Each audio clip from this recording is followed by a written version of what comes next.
মেয়েদের কোন অভ্যাসটা একদমই ভালো লাগে না? কিচ্ছু না, মেয়েদের একটা জন্মসূত্রে পাওয়া অভ্যাস, এটা আমার মারও আছে, এটা আমার বোনেরও আছে, এটা আমার বান্ধবীদেরও আছে।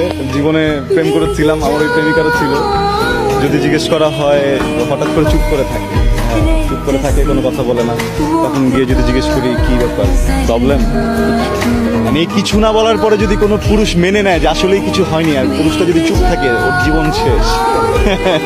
ওর জীবন শেষ।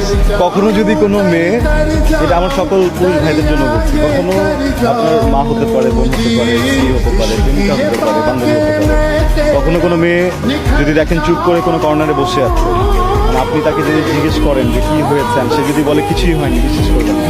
তাকে তারপরে খোয়াবেন, তাকে বলবেন যে সেটা আমি কিছু করছি, আমি একটু ভুল করছি, আমি সরি। এইভাবে মানে যদি ভুল নাও থাকে, একবার দুবার সরি বলবেন, দেখবেন ঠিক হয়ে যাবে। প্রশংসা করে দেবেন।